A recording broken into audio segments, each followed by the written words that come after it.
ಕೇಂದ್ರ ಸರ್ಕಾರದ ನಿರ್ದೇಶನದಂತೆ ಗೃಹ ಇಲಾಖೆ ಈಗಾಗಲೇ ಎಲ್ಲ ರಾಜ್ಯಗಳ ಗೃಹ ಇಲಾಖೆಗೆ ಸಂಬಂಧಪಟ್ಟಂಥ ಮುಖ್ಯಮಂತ್ರಿಗಳಿಗೆ ಪತ್ರ ಬರೆಯುವ ಮುಖಾಂತರ ಯಾರ್ಯಾರು ಪಾಕಿಸ್ತಾನದಿಂದ ಉಳಿದಿದ್ದಾರೆ ಅವರನ್ನು ತಕ್ಷಣವೇ ಹೊರಗಡೆ ಹಾಕಬೇಕು ಅನ್ನುವಂಥದ್ದನ್ನು ಸೂಚನೆಯನ್ನು ಈಗ ಮಾಡಿರುವಂಥದ್ದು. ಆ ಸೂಚನೆಯನ್ನು ಯಥಾವತ್ತಾಗಿ ಪಾಲಿಸಬೇಕು ಅನ್ನುವಂಥದ್ದನ್ನು ಮಾಡೋದಕ್ಕೋಸ್ಕರ ನಾವು ಜಿಲ್ಲಾಧಿಕಾರಿಗಳಿಗೆ ಒಂದು ಮನವಿ ಪತ್ರವನ್ನು ಕೊಡೋರಿದ್ದೀವಿ. ಈಗಾಗಲೇ ರಾಜ್ಯದಲ್ಲಿ ಇದಕ್ಕೆ ಸಂಬಂಧಪಟ್ಟಂಗೆ ಸರ್ಕಾರ ಸ್ವಲ್ಪ ತುಷ್ಟೀಕರಣದ ನೀತಿಯನ್ನು ಮಾಡ್ತಾ ಇದೆ ಅನ್ನುವಂಥದ್ದು. ಕಳೆದ ವಿಧಾನಸಭಾ ಅಧಿವೇಶನದ ಸಂದರ್ಭದಲ್ಲಿ ನಮ್ಮ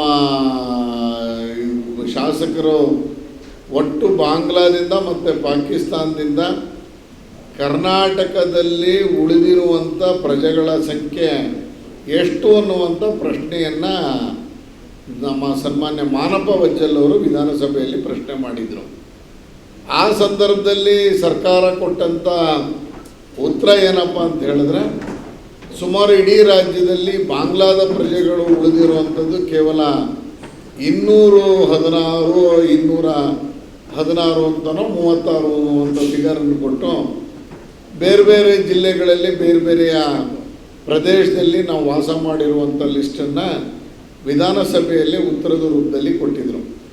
ಆಗಲೇ ಇದರ ಬಗ್ಗೆ ಚರ್ಚೆ ಆಗಿ, ಇಲ್ಲ ನೀವು ಸುಳ್ಳು ಮಾಹಿತಿಯನ್ನು ಕೊಟ್ಟಿದ್ದೀರಿ, ಈಗಾಗಲೇ ಬಾಂಗ್ಲಾ ಮತ್ತು ಪಾಕಿಸ್ತಾನದ ಪ್ರಜೆಗಳು ಒಂದೊಂದು ಜಿಲ್ಲೆಯಲ್ಲೇ ಸುಮಾರು 500ಕ್ಕೂ ಹೆಚ್ಚು ಜನ ಇದ್ದಾರೆ. ಸುಮಾರು ಕರ್ನಾಟಕದಲ್ಲೇ 18ರಿಂದ 20 ಸಾವಿರ ಜನ ಈ ಥರ ಹೊರಗಿನವರು ಉಳಿದಿದ್ದಾರೆ ಅನ್ನುವಂಥ ವಿಷಯ ಬಂದಾಗ ಸನ್ಮಾನ್ಯ ಸ್ಪೀಕರ್ ಅವರು ಇದಕ್ಕೆ ಕೊನೆಯ ದಿವಸ ಅರ್ಧ ದಿವಸ ಅವಕಾಶವನ್ನು ಮಾಡಿಕೊಡ್ತೀನಿ, ಇದ್ರ ಮೇಲೆ ಚರ್ಚೆ ಮಾಡೋಣ, ವಿರೋಧ ಪಕ್ಷದವ್ರ ಹತ್ರ ಇರೋ ದಾಖಲಾತಿಗಳನ್ನು ನೀವು ವಿಧಾನಸಭೆಯಲ್ಲಿ ಮಂಡಿಸಿ ಸರ್ಕಾರದಿಂದನೂ ಉತ್ತರ ಕೊಡುವಂಥದ್ದನ್ನು ಮಾಡೋಣ ಅನ್ನುವಂಥದ್ದನ್ನು ಹೇಳಿದರು.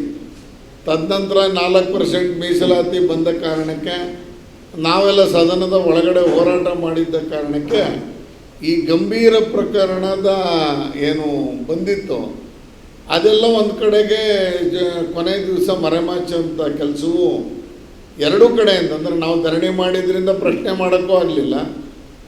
ಆಡಳಿತ ಪಕ್ಷ ನಾವೇನು ಸ್ಪೀಕರ್ ಅವರು ಮಾತು ಕೊಟ್ಟಿದ್ದಾರೆ ಆ ರೀತಿಯಲ್ಲಿ ಚರ್ಚೆಗೂ ಅವಕಾಶವನ್ನು ಕೊಡದೇನೆ ಮುಂದಕ್ಕೆ ಹಾಕಿದ್ದಂಥದ್ದು ತಮ್ಮೆಲ್ಲರ ಗಮನಕ್ಕೂ ತರ್ತೇನೆ. ಅಂದರೆ ಇಡೀ ರಾಜ್ಯದಲ್ಲಿ ಇದೊಂದು ಗಮನ ಸೆಳೆಯುವ ಪ್ರಶ್ನೆಯು ಈ ಸಲ ವಿಧಾನಸಭೆಯಲ್ಲಿ ಸನ್ಮಾನ್ಯ ಮಾನಪ್ಪ ವಜ್ಜಲ್ ಅವರು ಕೇಳಿದರು.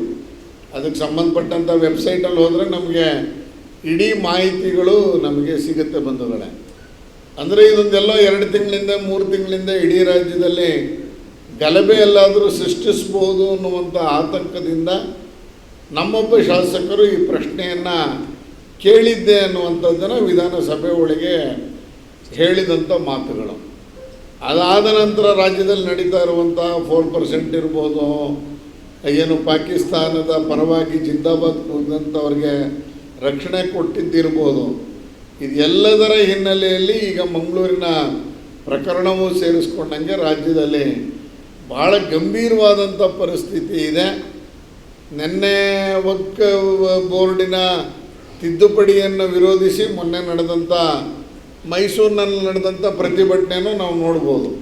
ಬರೀ ಮೈಸೂರವ್ರು ಸೇರಿದ್ರ ಅಂದರೆ ಮೈಸೂರವರಲ್ಲ, ಮೊನ್ನೆ ನಡೆದಂಥ ಪ್ರತಿಭಟನೆಗೆ ಅಕ್ಕಪಕ್ಕದ ರಾಜ್ಯದಿಂದನೂ ಬಂದು ಮೈಸೂರಿನಲ್ಲಿ ಪ್ರತಿಭಟನೆಯಲ್ಲಿ ಭಾಗವಹಿಸಿದ್ರು ಅನ್ನುವಂಥದ್ದು ಒಂದು ಸೂಕ್ಷ್ಮವಾದಂಥ ವಿಚಾರವು ನಮ್ಮ ಕಿವಿಗೂ ತಲುಪಿದ ಬಂಧುಗಳೇ.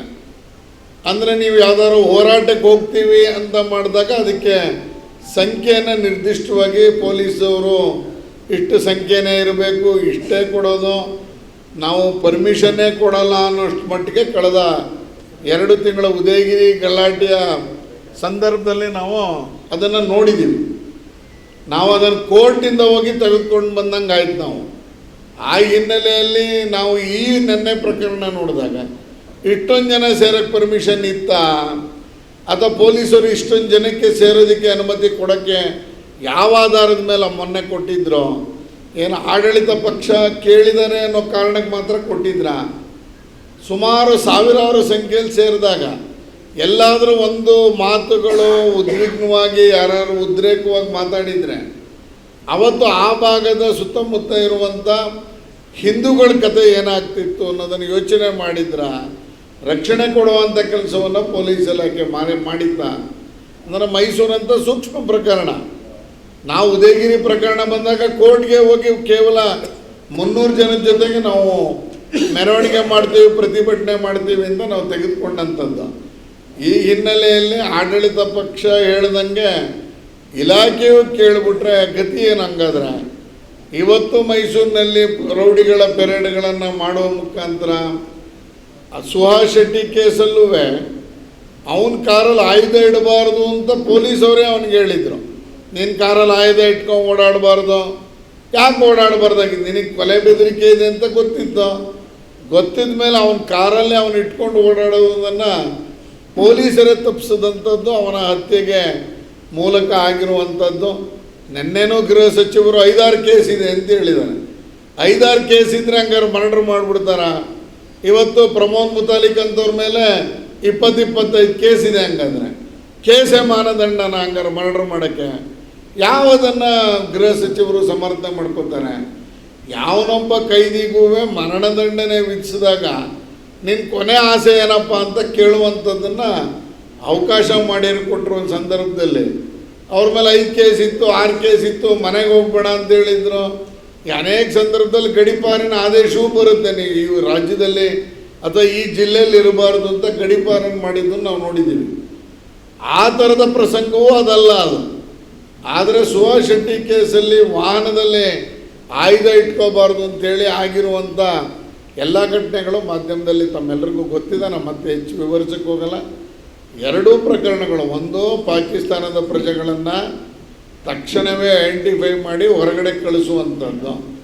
2ನೇದು ಈಗಾಗಲೇ ನಾಗೇಂದ್ರ ಅವರು ಕರೆ ಕೊಟ್ಟಂಗೆ ಸಾರ್ವಜನಿಕರಿಗೆ ನಮ್ಮ ಅಕ್ಕಪಕ್ಕ ಯಾರು ಆ ಥರದವರು ಸಂಶಯಾಸ್ಪದ ವ್ಯಕ್ತಿಗಳು ಬಂದರೆ ತಿಳಿಸ್ಬೇಕು ಅನ್ನುವಂಥದ್ದು.